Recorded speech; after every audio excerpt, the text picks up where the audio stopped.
If I'm going to summarize what Alibaba.com, has done in terms of, helping buyers, it comes down to, in the past couple of years, our commitment to really sit down, understand the US buyers' experience. What are the pain points, be it big or small, and be committed to make fixes and improvements to actually be able to provide a better experience to our buyers. Welcome to the B2B Breakthrough Podcast. We're here to bring you all the best knowledge, insights, and strategies from e-commerce experts, successful business owners, and the team at Alibaba.com that you'll need to grow your business and achieve your next big breakthrough. I'm your host, Sierra Cristo.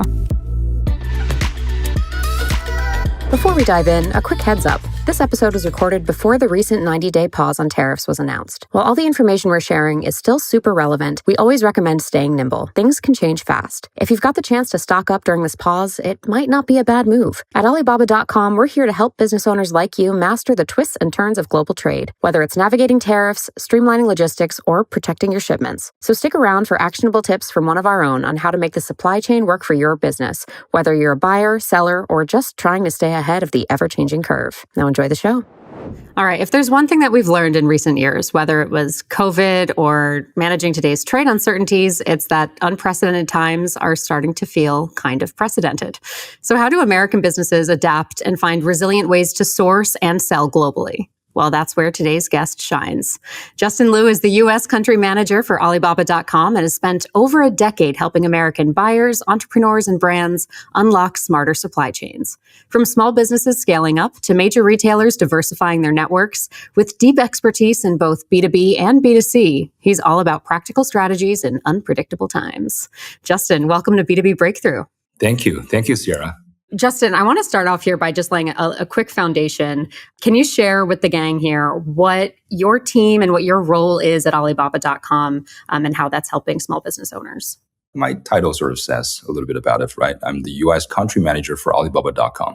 So my team covers, I would say, focus on two things. Okay, number one thing, no doubt, U.S. buyers or U.S. demand is the largest buyer market on Alibaba.com. So we want to make sure we're continuously improving our buyer user experience to make sure that our U.S. buyers are happy, right? They could always find the products they're looking for. We're providing with them, the effective tools to search, to compare, to send out inquiries, to, communicate with their suppliers and be able to source cost efficiently globally. Another thing that my team is responsible for is to help US-based suppliers and manufacturers to sell their products and distribute their products on Alibaba.com. As everybody knows, Alibaba.com is sort of the go-to marketplace, right? The go-to platform when it comes to creating your own brand or sourcing for resale purposes. So we want to open up this platform to our US-based creative manufacturers and suppliers. So if you're someone who's doing manufacturing work or creating your own brand, you're looking to build your own distribution network. We talk a lot about small business owners who are trying to create new products and source internationally. What are some of the bigger challenges that you're seeing small business owners or manufacturers rather? What are their challenges on reaching a retail audience from the US? US is going to have to be the most vibrant e-commerce, right, and retail business out there in the world, with all the top e-commerce D2C, opportunities, channels out there. I think for a lot of want-to-be brand owners or people that are interested to create their own brand, there's a lot to juggle. There's a lot to, sort of handle simultaneously. And looking for the right qualified supplier and manufacturer that you actually have the trust with and to continue to work with is critical to the success. So we want to help are, the brand owners or people that are coming to Alibaba.com to source or find the trusted supplier. We want to make that as easy as possible for our buyers. Our marketing team hosts the co-create every year. In our co-create last year, I actually got on the stage and shared a lot of the cool user or buyer features and functionalities on the stage, like, our new search engine that's powered by a large language model, our new, detail page that's tailor-made, oriented for technical kind of products, our new communication tool and stuff like that. It's not rocket science. It's never, crazy complicated. The e-commerce has been out there for, however long that be, right? There are very successful e-commerce platforms that are helping brand owners to do D2C, B2C, different, capture different sales, different markets, opportunities. So whatever that we're doing today, we're not doing it the first time in this world. All it takes is really just the level of commitment, the determination to invest resources and manpower to make it better, and having that eye or sense of customer obsession, and really, sit down and talk with our users, with our buyers, and understand through like their sourcing procedure or process, what are the pain points they're experiencing today. I know it sounds super easy and general, unfortunately, but if I'm going to summarize what Alibaba.com has done in terms of, helping buyers, it comes down to, in the past couple of years, our commitment to really sit down, understand the US buyer's experience. What are the pain points, be it big or small, and be committed to make fixes and improvements to actually be able to provide a better experience to our buyers. So you mentioned, talking to small business owners and buyers to get a sense for what they need. Now, what are some of those demands that they are sharing with you, or unfulfilled needs that they're sharing, that you are able to employ from your side on the supply end of this whole equation? So what are those challenges that they're bringing to you to, ask for a fix? From a buyer's demand or needs perspective, we sort of break it down into two buckets, right? Obviously, there's a need for selection. That's the core and the essence of the competitiveness of every platform. You could provide the best service, but if you don't have the right product at the right price point, then it doesn't mean anything in the end of the day. Another thing is more related to the user experience front. We talked about, what are the pain points, yada, yada. While at the same time, the group of buyers that we're entertaining today are quite special. These buyers are not, just regular B2C e-commerce buyers that place an order of $30 and wait to receive it 3 days after the order was placed. The buyers that we're working with are business owners, retailers, resellers, offline retailers, online retailers, and service providers. I'll give you, some examples. On the selection front, we know that Alibaba.com has, we originated from, cross-border B2B, white label, customization. Those are the keywords probably, that would ring the bell when you think about Alibaba.com. But we also know a lot of the retailers are looking for branded selection. For retailers, the most important thing is a margin that comes from buying low and selling high. And reselling white label products is profitable, but at the same time, it could end up being very challenging, right? Because the market, there lacks to be a shared or a commonly agreed upon price or value of some white label products. We've seen, multiple cases, thousands of examples of someone buying a white label Christmas tree, and after Christmas, the inventory essentially becomes a burden, and there's no real or, significant value that everybody agrees upon, you will be able to resell it at. However, in the branded selection scenario, it's easier for people to have a good understanding of what the MSRP of this product is.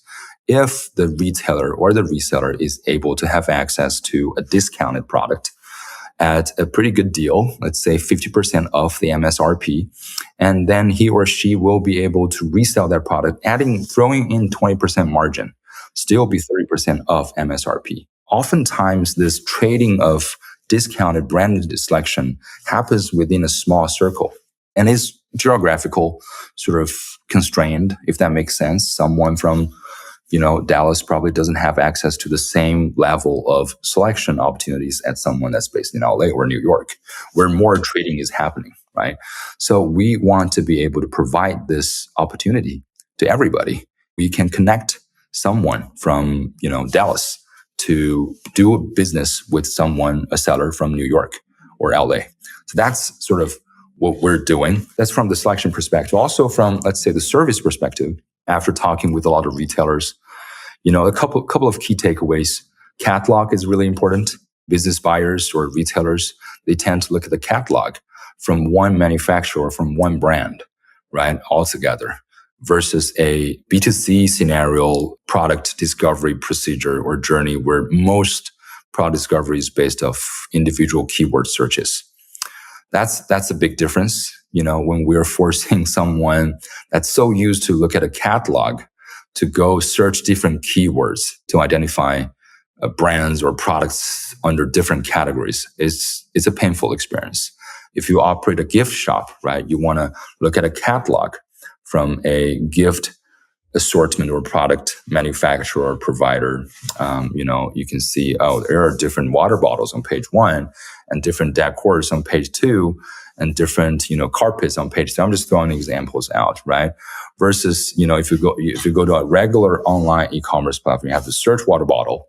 It gives you a gazillion of water bottles, and that will probably suck up 2 hours of your time, and then you search carpet and you look at all the carpets. So it's a completely different experience. And a lot of those experiences or those habits make sense. In the offline business world, people don't remember the SKU, people remember the brand or the supplier. If it is a trusted supplier, I bought a water bottle from you. Next time, I can easily buy something else from you if I'm happy with water bottle quality and everything, right? But in the B2C world, it's more based on SKU. It's more based on keyword searches. So how do we replicate that experience based on catalog to our business buyers? That's just one example. We're investing in resources to make that happen. Also, payment terms, right? Payment terms is really applicable to small to medium-sized business owners, right? And we are working with, service providers to make that happen for more US-based buyers to leverage more flexible and low-cost payment terms that will better support their business from a, running and a P&L perspective. So these are just examples from, I guess, a service and experience perspective, what we're doing to better serve the small to medium-sized buyers or retailers in the US. Yeah, so it's about making the experience feel a little bit more familiar from a consumer perspective to make the interface and the whole experience a little bit more intuitive. Yeah. So you mentioned a little bit about the retailer case scenario based in Dallas versus New York versus LA. I want to talk about that because it's, you're talking about a very specific type of business as a retailer. Now, we work with a lot of small business owners and resellers on Amazon, folks who are creating net new products with manufacturers from around the world. So, using this example of a retailer, how do the resources that your team is helping provide specifically cater to that audience? And how does that differ from the needs of someone creating a brand new product and seeking, manufacturers creating something from scratch? I think you almost answered your own question. Someone that's looking to create their own brand or their product, they have a very specific need, right? Which is to identify the trustworthy manufacturer. That's super important. That's what the Alibaba.com as a platform has been focusing on for over 2 decades, which is to connect brand owners or builders with some of the best manufacturers out there, that are capable of realizing their dream of building their own brand. So we have a lot of suppliers, manufacturers from China, but in the past, I want to say a decade or so, we've been really doubling down on diversifying the supplier portfolio or pool of manufacturers that are selling on our platform to meet different needs of these brand creators or brand builders. I think it is pretty safe to say that we have a very good coverage of business development manpower based in all the regions and countries that are something we think of as a manufacturing powerhouse around the world today. China, of course, Southeast Asia, European countries, US, Latin America, just to name a few. We have people on the ground that are looking for the top manufacturers and suppliers under different verticals. That is the key to the success of the platform as well. Versus in the retailer case, right? There's less about creating your own brand, customization, your own logo, your own branding, your own patent or anything like that. There's less about that. There's more about what product sells in the downstream B2C market or channel, and what is the price point that someone else is selling it at. If I buy it, source it from seller A, do I have a margin when I resell it in my channel? It comes down to the diversity or the breadth of the selection that we're able to offer, as well as the price competitiveness that we're able to offer on this selection. But I don't think these are drastically different from the strategy that we're adopting on the customization or on the brand owner funnel or channel, because essentially we believe the more suppliers, the more wholesalers that we have, the better price competitiveness we'll be able to achieve as a platform as a whole. So it's a simple flywheel, right? Like we want more suppliers, and the suppliers will be able to provide better experience because they're competing with each other. And we want more wholesalers, they're competing on the same products. So the cost will be lower and there will be better margin for our retailers. So essentially, as a platform, in the US or globally, right, our goal has remained very resilient and consistent, which is try to bring as many qualified suppliers / wholesalers onto the platform, be able to list their products properly and with really competitive price points. And that is the foundation of, I believe, a better experience for both brand builders as well as for retailers. So part of that, pursuit of bringing more suppliers onto the platform is bringing some, stateside as well for retailers to have access to, just to address the elephant in the room, the tariff conversation is fluctuating day after day. And it's a little bit difficult to predict where that's headed. So what are some strategies and some opportunities that are in development within our platform to make it a little bit more accessible for retailers to get access to brand name products or imports from other countries, specifically China, that they can get access to a little bit more quickly and more affordably? We have been investing in diversifying our supply pool almost like 10 years ago. The only constant is change here, right? From a US perspective, we are doubling down to work with some of the best wholesalers and manufacturers, but mostly wholesalers and distributors in the US to be able to, like I was saying at the beginning, to be able to help them to distribute their product, wholesale their product better. And we're doing the same thing in other parts of the world, European countries, Southeast Asia. I just want to make it clear, it is not something that, just came to our mind after what happened, right, with the macro or external environment. It is a holistic strategy that we have been holding on to for the past decade or so. And we will continue to invest in this because this is the bloodline or the lifeline of the success of our business, to be able to help buyers from different part of the world to source easily globally. Mm-hmm. And if we don't have a diversified enough portfolio, then it is not sourcing globally. So it's very straightforward. We don't have a strong preference with whoever is selling to US buyers, but what I care the most is US buyers are able to find whatever they feel, the best deal for their business on this platform. We really start from our buyers or customers' perspective, and that sort of dictates a lot of the decision making or direction of the business or investments as a platform from a long-term perspective. I want to talk about the local stock of products that we have to offer and how that also helps contribute to cost-saving strategies for small business owners. What does that local stock look like? What does it mean? And why is it helping these retailers continue to stock their businesses sustainably? Local stock is kind of, our baby right now. We've been thinking about, or we've been actually practicing, helping US sellers to sell for a long time. I'm not going to lie. We've been doing that for a super long time. We had to make a lot of changes, a lot of adaptation to adjust to what the US sellers are looking for. I think we are gradually, I'm confident to say, I think we're gradually getting on the right track in terms of, how we can provide value to our US local sellers. In the first place, believe it or not, there are not as many manufacturers in the US as in China. But there are a lot of brands in the US. There are a lot of brands. Some of the top brands, as we all know, are from US, and a lot of the emerging brands are from US.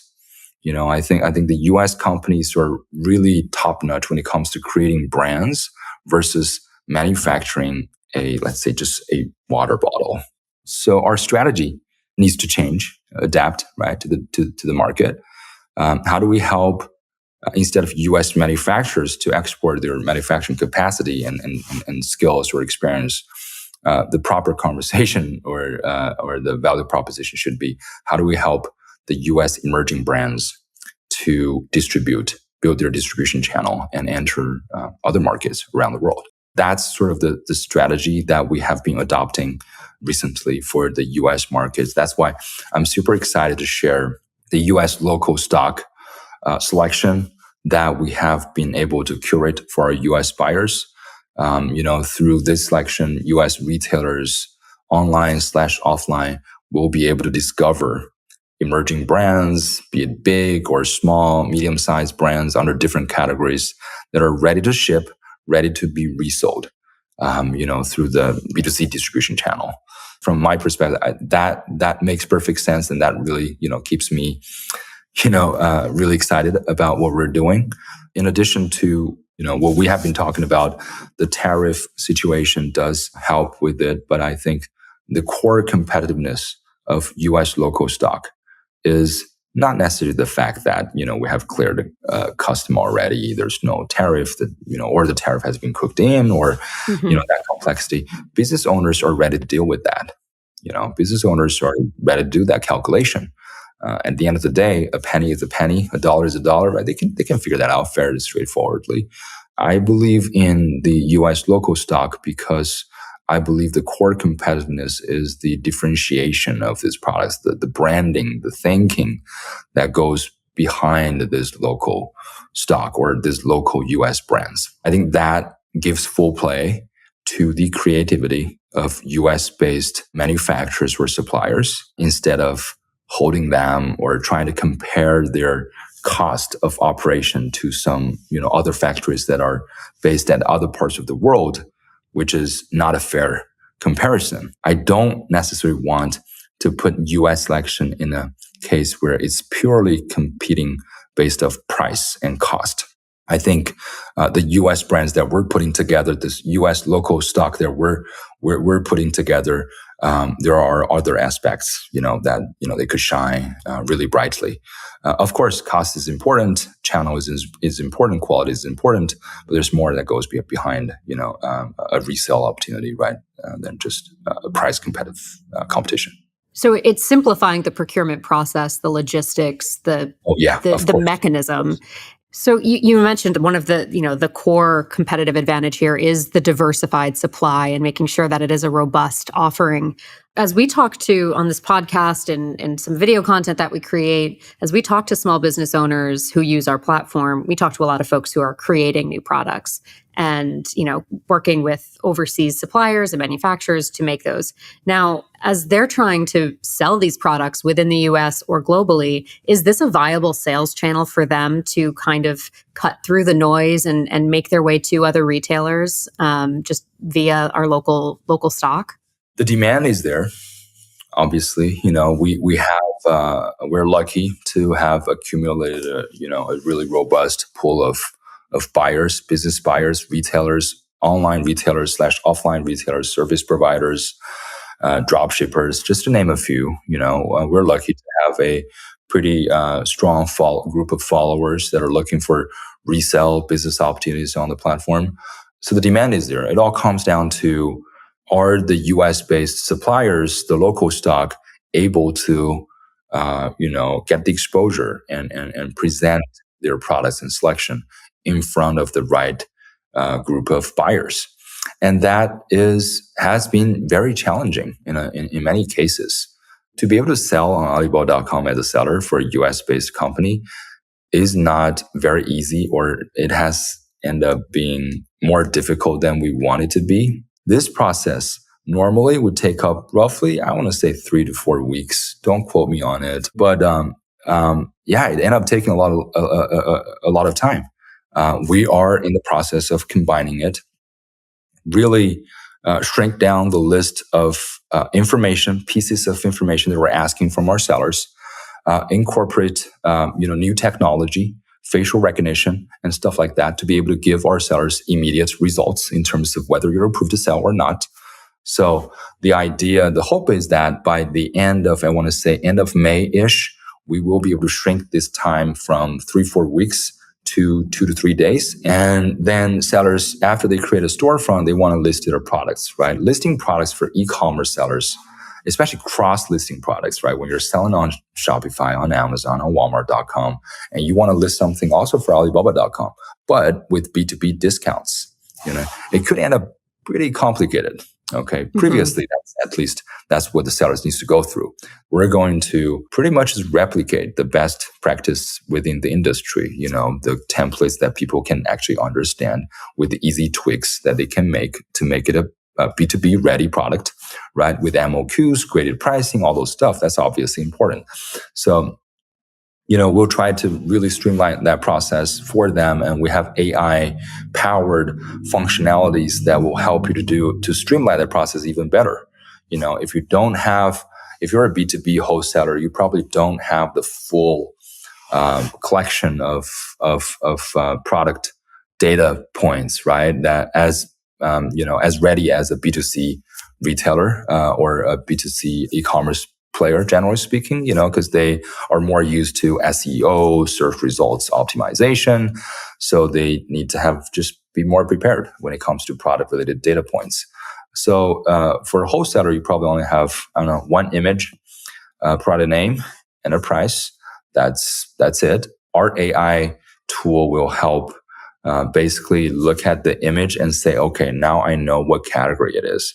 Now I know what are the appropriate search keywords for this item, because the AI will recognize the item and categorize it and auto-populate some of the key product attributes and specifications, for the seller. That really helps the sellers, especially wholesalers who doesn't have a whole lot of online electronic data to be able to quickly populate their catalog or listing their products to our platform. So we identified all these key pain points, and we're working with product owners in China, in Hangzhou, relentlessly to fix these issues and pain points as soon as possible. So fingers crossed, we're confident. I think we're pretty confident, like we should be able to have a much, much better experience by the end of May. And by the end of June, we're going to have, even better experience overall speaking for our sellers. And we are determined to raise our level of experience of the selling tools and functionalities of the platform drastically to somewhere close to the market standards in the next quarter or so. So anybody, all the sellers, brand owners, wholesalers, distributors in the US that are ready to distribute their products more widely to more buyers, retailers, by then they will have a much smooth experience to be able to grow their business faster with higher confidence. That's great. And so that applies to both the locally stocked products and exporting from the US. Is that correct? Exactly. Yes. So where do you see opportunities for US manufacturers or US wholesalers when it comes to exporting? Do you see any gaps in the global supply chain or emerging buyer markets that they can appeal to in any of your conversations, your research? What are you seeing? There are a lot of opportunities, right? Trading, right, happens cross-border between countries. You'd be surprised to see how many brands, emerging brands, how popular they are in China. That's different from our normal understanding of, okay, it's always exporting from China to US, but, vice versa. There's a very robust and booming trading happens from US to China, from US to European countries, from US to Middle East, Latin America. Exporting from US to China, help Chinese consumers to have access to the coolest brands originated from US. Actually, under the Alibaba conglomerate, right, we have Tmall Global that have been doing that for quite some time, right? That serves as a channel for China-based consumers to discover the latest trends, the latest cool brands and products from US and other parts of the world. That being said, there is a supply, there is a demand for that. But the platform that we have been talking about, they're mostly doing B2C. Okay, it is the B2B part that requires or end up being a little bit more complicated than B2C. If you're just shipping one bottle of perfume or one pair of sneaker from US to China to the consumer's hands directly, that's relatively straightforward.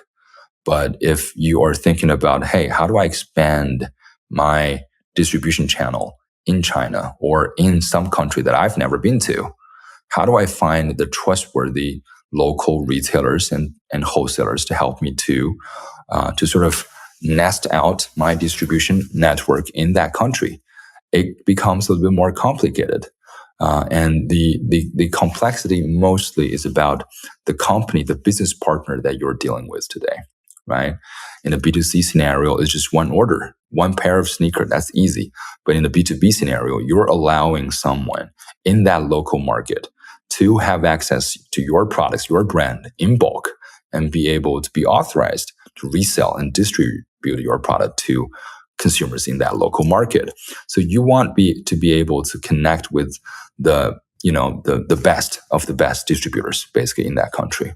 And we, Alibaba.com as a platform, we're lucky to have a lot of those buyers on our platform today. Like I was saying, we have buyers, we have brand owners. Yes, of course. We also have wholesalers and distributors that are looking for, buying constantly and looking for business opportunities on our platform.